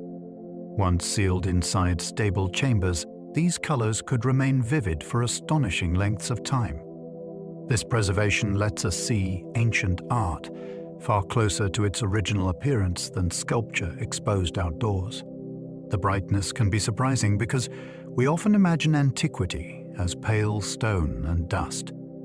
In reality, the ancient world loved color. Tombs preserved that love in secret. A red garment, blue wig, yellow background, or green plant could wait in darkness for thousands of years. The pigments also revealed technology, trade, and artistic choices. Every surviving color is a small victory over decay. It tells us that the past was not faded when people lived it. It was brilliant. Tombs can preserve vanished languages better than libraries. Libraries burn, rot, and get rewritten. Tombs, when sealed, can protect inscriptions for thousands of years. Names, prayers, titles, warnings, family lines, and offering formulas carved into stone or painted on walls may survive long after spoken languages disappear. Funerary texts have helped scholars recover scripts, grammar, vocabulary, and cultural ideas from societies that left few other records. Egyptian hieroglyphs, Etruscan inscriptions, Lycian texts, and many regional scripts are known partly through burial contexts. Tombs are especially valuable because they often name real people and relationships. They can preserve personal identity and formulaic language, but even formulas matter. A repeated phrase can reveal belief. A title can reveal office. A name can reveal ancestry or contact between cultures. In this way, burial places become archives. The dead unintentionally become teachers, and their monuments keep languages alive after every living speaker is gone. Funerary inscriptions often reveal ordinary lives behind famous empires. Grand histories usually remember rulers, battles, laws, and conquests. Tomb inscriptions often remember bakers, soldiers, mothers, freed people, children, merchants, scribes, servants, and craftsmen. They can tell us age, occupation, family affection, migration, religious hope, or personal pride. A Roman stone might mention a beloved wife. An Egyptian stela might list a local official's duties. A Greek marker might preserve the name of a child who lived only briefly. These records matter because they restore human scale to ancient empires. Behind every palace and army were millions of lives that rarely entered official history. Funerary inscriptions were sometimes the only public words ever made for those people. They do not give us everything, but they give us enough to pause. A name carved for grief can outlast the empire that once governed it. In tombs, ordinary people still ask to be remembered. Children's tombs sometimes held toys, beads, and tiny sandals. Few ancient discoveries feel more personal than the burial of a child. Across many cultures, archaeologists have found small objects placed with young bodies, not as grand displays of power, but as gestures of tenderness. A toy animal, a string of beads, a little pot, or a pair of tiny sandals can speak more directly than gold. These items show that grief was not abstract in the ancient world. Parents and families tried to send children onward with familiar things, beautiful things, or things they might need. Sometimes the objects reveal play. Sometimes they reveal protection. Sometimes they are simply heartbreaking evidence of love. In a vast landscape of kings, warriors, and monuments, these small burials bring history back to the human heart. They remind us that ancient people felt loss with the same depth that we do. Ancient graves show how deeply people loved their animals. Long before modern pet cemeteries, people buried animals with care. Some were working animals, valued for hunting, guarding, herding, or transport. Others seem to have been companions. Dogs appear in graves across many regions, sometimes curled beside humans or buried with signs of attention that suggest affection. In Egypt, cats, birds, crocodiles, and other creatures could also carry sacred meaning, but personal attachment existed too. A carefully buried animal tells us that the bond between humans and other species is ancient. These burials are moving because they cross the distance of time so easily. A person grieving a dog thousands of years ago is not difficult to understand. The grave says that this creature mattered. It had a place in the household, in memory, and sometimes in the journey beyond death. Love left marks in earth and bone. Tomb feasts helped the living remain connected to ancestors. Burial did not always end when the grave was closed.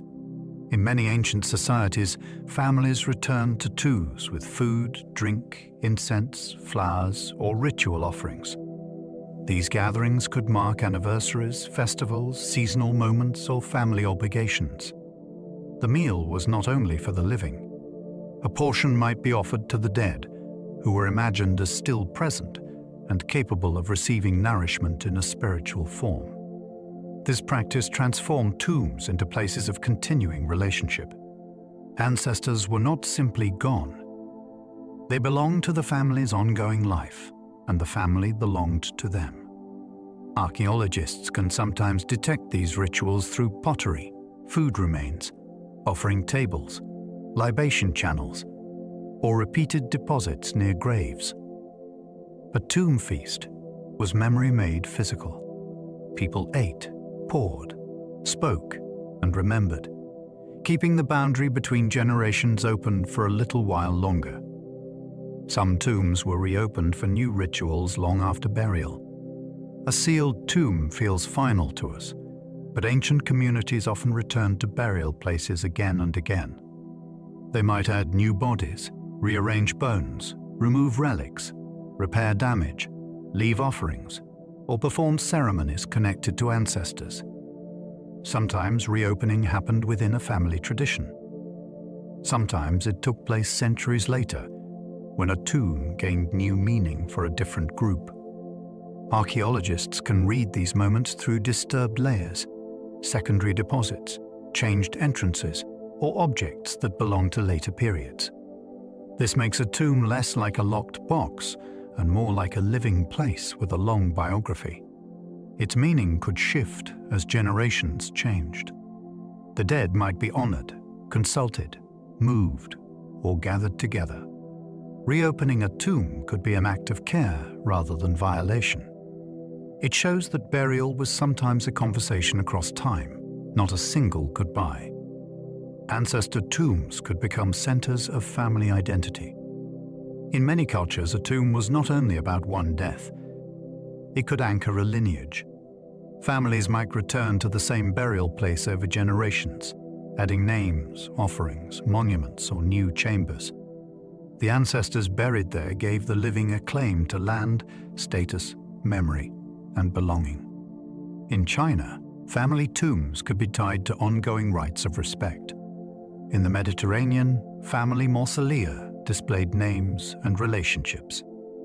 In megalithic Europe, shared chambers gathered the dead into collective ancestry. These places helped answer a powerful question. Who are we, and where do we come from? A family tomb made the answer visible. It held the past in a form that descendants could visit. Stone, earth, and inscription became a family tree before paper records could do the same. The tomb preserved identity by turning memory into a place. Grave goods revealed trade routes across deserts, seas, and mountains. A single bead in a tomb can tell a story much larger than the person buried there.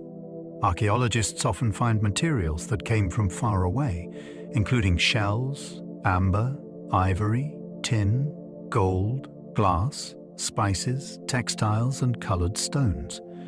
These objects reveal exchange networks that crossed harsh landscapes and linked distant communities. A desert burial might contain seashell. A European grave might hold amber or objects influenced by the Mediterranean. A royal tomb in Mesopotamia might include lapis lazuli from mountains far to the east. Grave goods show that ancient worlds were connected in ways we sometimes underestimate.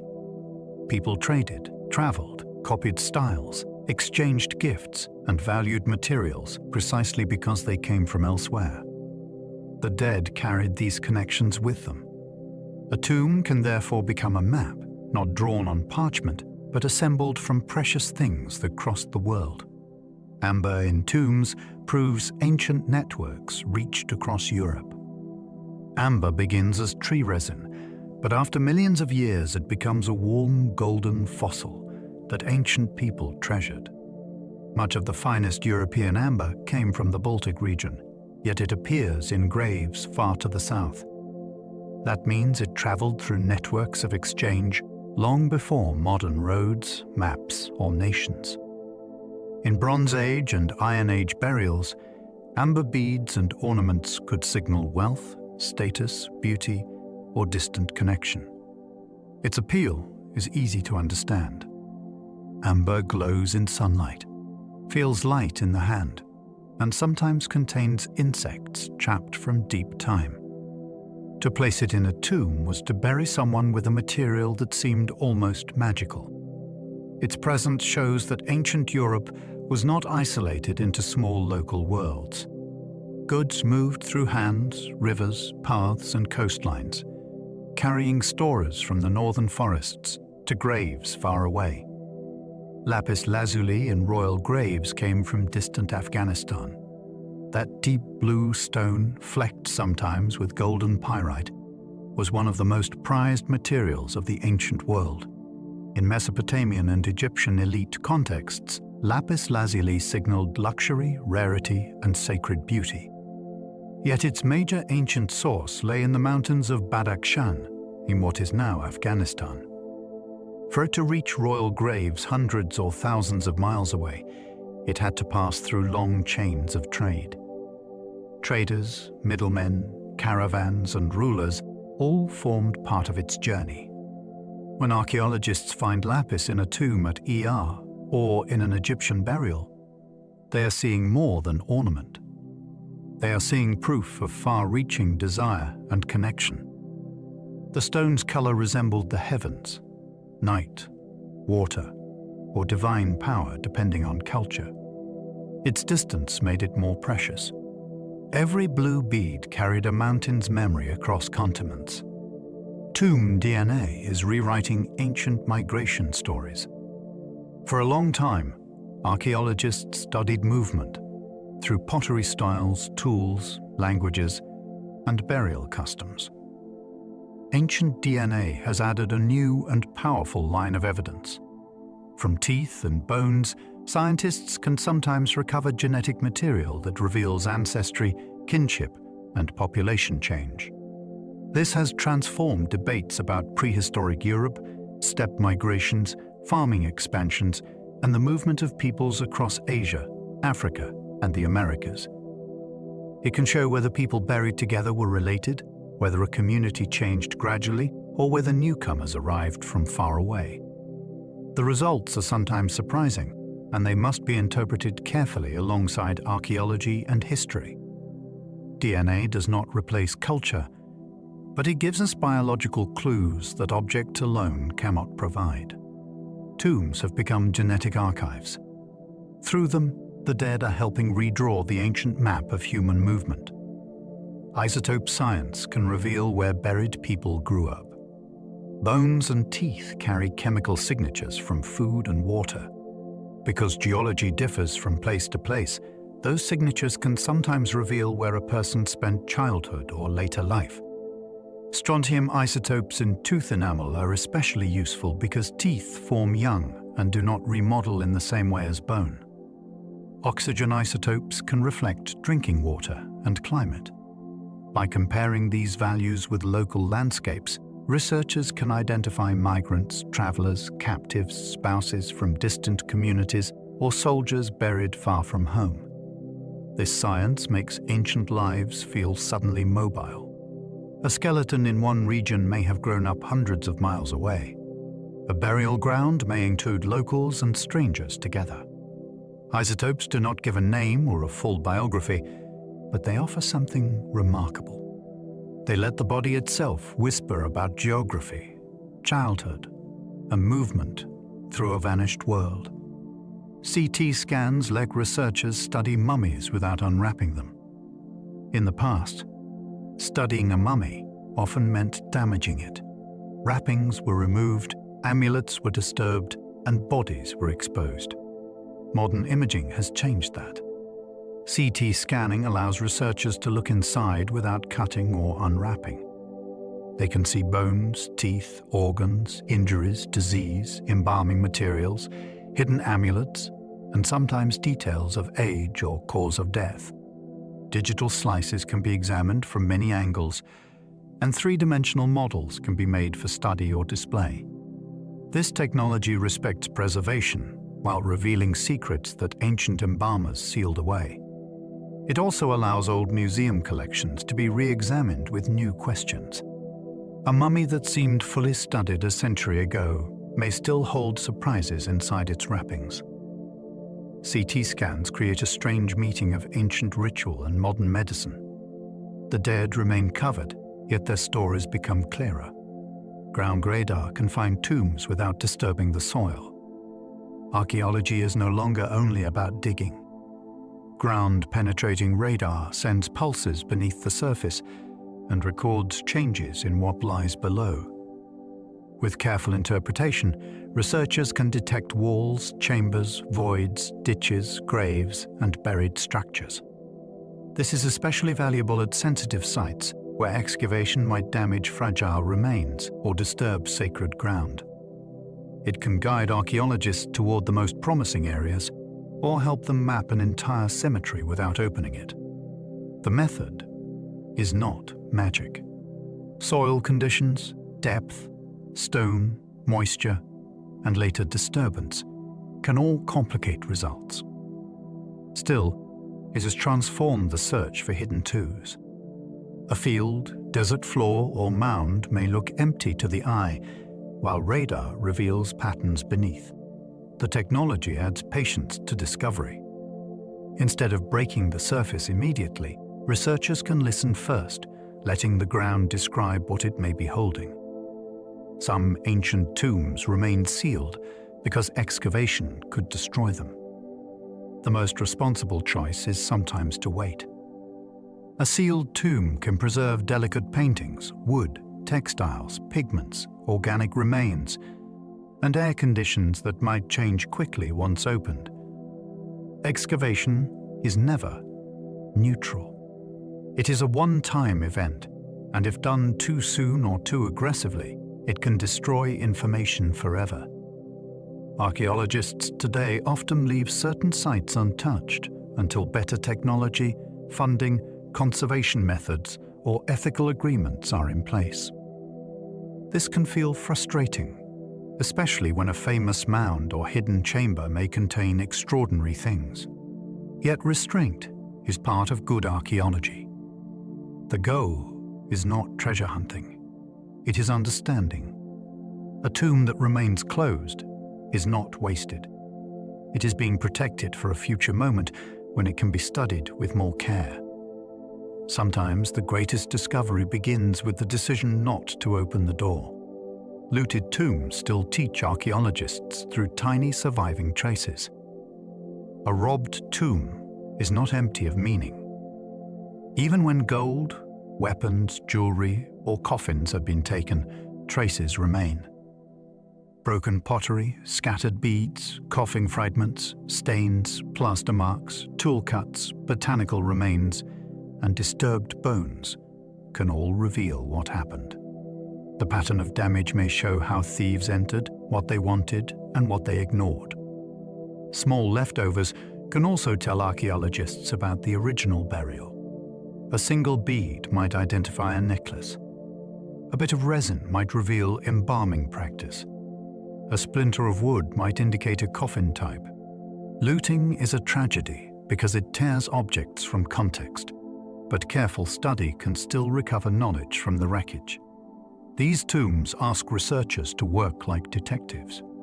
The missing pieces matter, but so do the fragments that robbers dropped, overlooked, or considered worthless. History often survives in crumbs. The tomb of Alexander the Great remains famously lost. Few missing burials had provoked more fascination.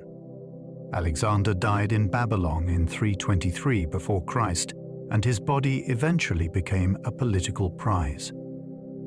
Ancient sources say it was taken to Egypt and displayed in Alexandria, where later rulers and Roman emperors could visit it. Then, at some point in late antiquity, the tomb disappeared from reliable history. Earthquakes, urban rebuilding, religious change, warfare, and the shifting fabric of Alexandria may have buried or destroyed the evidence. Many searches have been proposed, and many claims have failed. The mystery endures because Alexander's life reshaped the ancient world. His burial place would not be just another royal tomb. It would be a monument to conquest, myth, ambition, and the blending of cultures after his campaigns. The lost tomb remains a shadow at the center of one of history's most dazzling lives. Cleopatra's burial place is still one of history's great mysteries.